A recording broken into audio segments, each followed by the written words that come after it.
On a en ce moment des luttes importantes sur les maternités et les urgences en France, sur la psychiatrie également.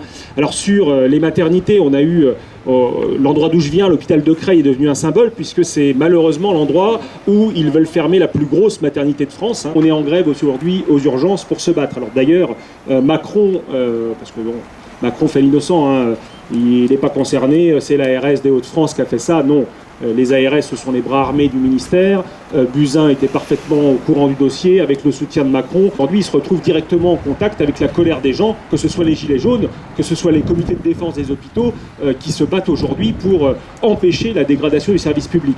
On porte collectivement des propositions au niveau de l'Europe sur les questions de santé. Ils ont un besoin terrible de rentabiliser du capital. Depuis la crise de 2008, où on a perdu beaucoup d'argent, enfin les financiers ont perdu beaucoup d'argent, ils ont refait le magot.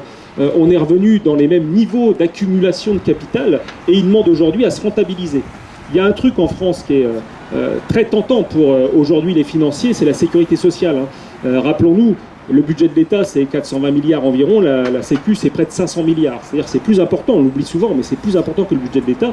Or, une bonne partie de cet argent leur échappe, puisqu'elle est reversée directement sous forme de services, de santé, de retraite, pour la famille, les accidents de travail, et ne rentabilise pas de capital.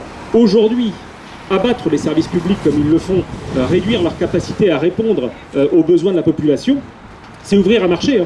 Quand les urgences ne peuvent plus prendre en charge, quand il y a 8 heures d'attente, 12 heures d'attente, qu'il n'y a plus de place, les gens qui n'ont plus de réponse cherchent à s'adresser ailleurs. Et là, on monte des cliniques privées qui vont répondre aux besoins qu'on n'est plus capable d'assumer. Le résultat des courses, c'est qu'on finit par avoir aujourd'hui ces cliniques qui récupèrent les parties les plus rentables, parce que c'est comme ça que ça fonctionne maintenant, de la santé.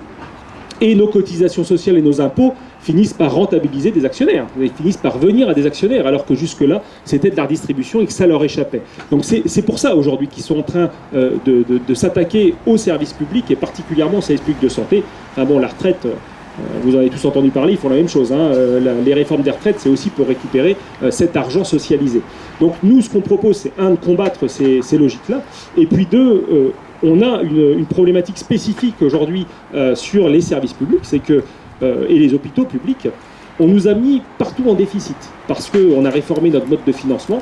On était sur une dotation globale de financement il y a quelques années, on est passé à ce qui s'appelle la tarification à l'activité.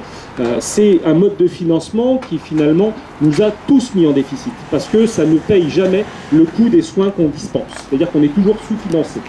Résultat des courses, on n'est plus capable aujourd'hui, pour financer les hôpitaux, de le faire sur fonds propres. On n'a plus de fonds propres, on est déficitaire. Donc on s'adresse aux banques privées.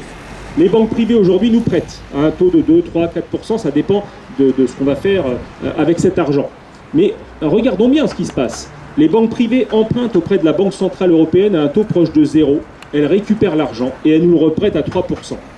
Nous, ce qu'on propose, c'est d'arrêter ce qui s'apparente à un véritable impôt privé et de créer un fonds social européen à statut bancaire, quelque chose qu'on peut faire immédiatement sans même sortir des traités, même si on veut en sortir, parce que là-dessus il y aura beaucoup à dire.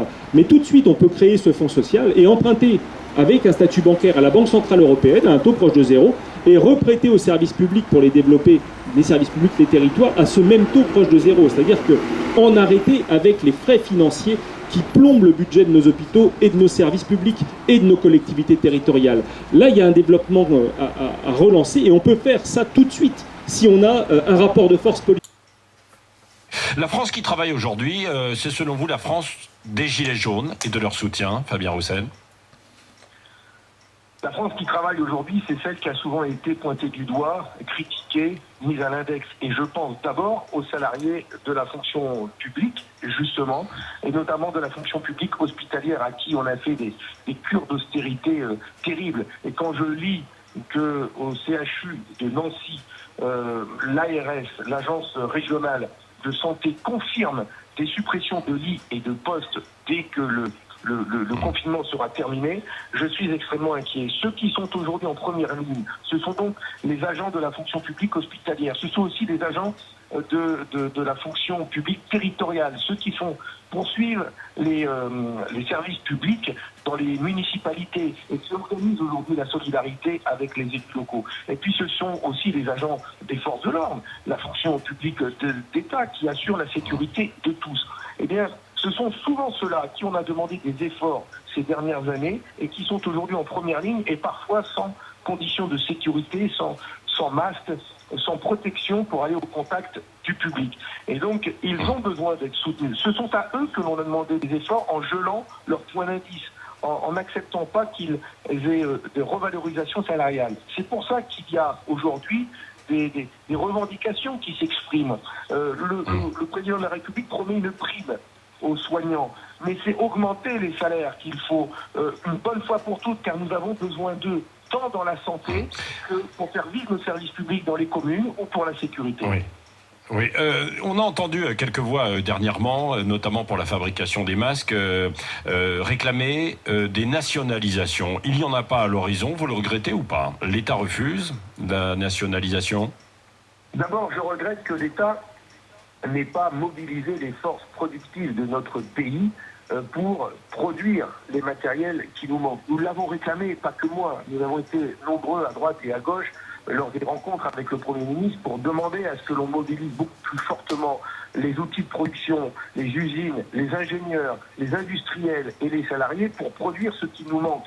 Au lieu de lancer un appel et puis répond qui veut, le gouvernement aurait dû mobiliser des entreprises en leur demandant, de gré ou de force, de produire ces masques. Et je suis sûr que cela aurait pu fonctionner.